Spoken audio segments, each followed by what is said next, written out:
नमस्कार मित्रांनो, आजच्या व्हिडिओमध्ये एक अत्यंत महत्त्वाची माहिती आपण पाहण्याचा प्रयत्न करणार आहोत. तो म्हणजे कर्जमाफी संदर्भातील ज्याची आपण वाट आतुरतेने पाहत होतो, की कर्जमाफीमध्ये बदल होणार का? त्याच्याचसाठी जर पाहिलं तर आंदोलन सुरू होतं पंढरपूर येथे रोहित पवार यांनी केलं. त्यानंतर मग रविकांत तुपकर यांनी सुद्धा आंदोलन सुरू आहे त्यांचं त्यांनी त्या आंदोलन. याच ह्याच्यामध्ये काय झालं तर काल दिनांक 17 जून 2026 रोजी शासनामार्फत 3 जी-आर काढण्यात आलेले आहेत आणि त्या 3 जी-आर मधून समिती गठीत करण्यात आलेली आहे.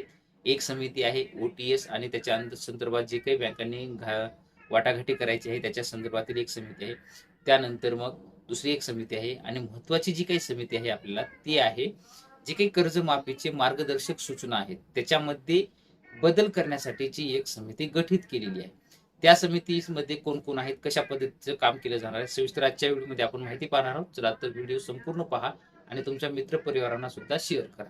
पाहू शकता की पुण्यश्लोक अहिल्यादेवी होळकर शेतकरी कर्जमुक्ती योजना 2026 या योजनेच्या मार्गदर्शक सूचनांमध्ये आवश्यक बदल करण्यासाठी माननीय मुख्य सचिव यांच्या अध्यक्षतेखाली समिती गठीत करण्यात आलेली आहे.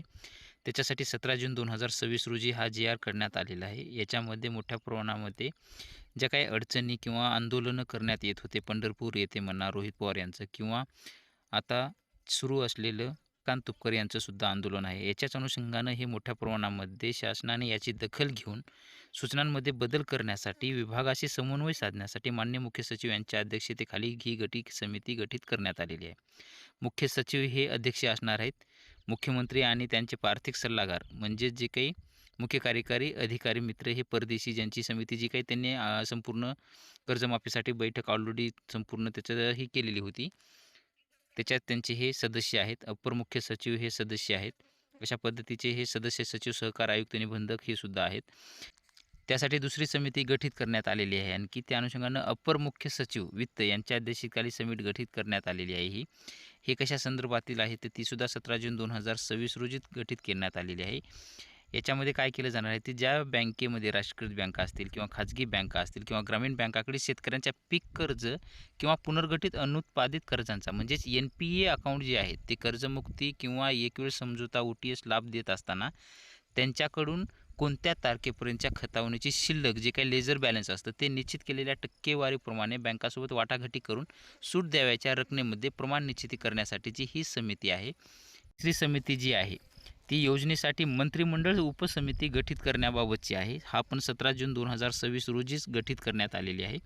याच्यामुळे काय होणार आहे, योजनेच्या निकषात बदल करणे आणि या उद्देशाने माननीय मुख्यमंत्री महोदय यांच्या अध्यक्षतेखाली मंत्रिमंडळ उपसमिती गठीत करून हा निर्णय घेण्यात आलेला आहे. याच्यामध्ये आता संपूर्ण जे काही या योजनेअंतर्गत कर्जमुक्ती किंवा प्रोत्साहन लाभ मिळवण्यासाठी जे काही पात्र शेतकरी आहेत सदर योजनेच्या लाभापासून वंचित राहू नये, त्यांना देय असणारे लाभ विनाविलंब मिळावेत, योजनेची अंमलबजावणी पारदर्शकपणे व्हावी आणि या योजनेत पात्र ठरलेल्या शेतकऱ्यांना बँकांनी तात्काळ नव्याने पीक कर्ज पुरवठा करावा हे या योजनेचे मुख्य उद्दिष्ट आहे. याकरिता या योजनेचा आढावा घेणे, योजनाच्या निकषात बदल करणे, त्या उद्देशानं ही जी काही मंत्रिमंडळ समिती गठीत करण्यात आलेली आहे त्याचे अध्यक्ष मुख्यमंत्री असणार आहेत. उपमुख्यमंत्री नगरविकासचे सदस्य आहेत.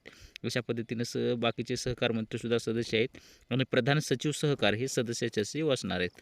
अशा पद्धतीनं या 3 समित्या गठीत करण्यात आलेल्या आहेत. तर अशा पद्धतीने आपण तिन्ही समित्या गठीत केलेल्या आहेत, त्याची माहिती आपण पाहिलेली आहे. लवकरच ह्याचे जे काही बदल होतील आणि बदल होऊन नवीन जी-आर आल्याच्या नंतर त्या पद्धतीनं कशा पद्धतीची कर्जमाफी केली जाणार आहे याची सविस्तर माहिती आपण आपल्या चॅनलवरती पाहण्याचा प्रयत्न करणार आहोत. तुम्ही जर चॅनलवरती नवीन असाल तर चॅनलला सबस्क्राईब करून ठेवा, जेणेकरून ते महत्त्वपूर्ण अपडेट आल्यानंतर सर्वात अगोदर आपल्या चॅनलवरती तुम्हाला पाहायला मिळेल. भेटूया नवीन माहितीसह नवीन व्हिडिओमध्ये. धन्यवाद.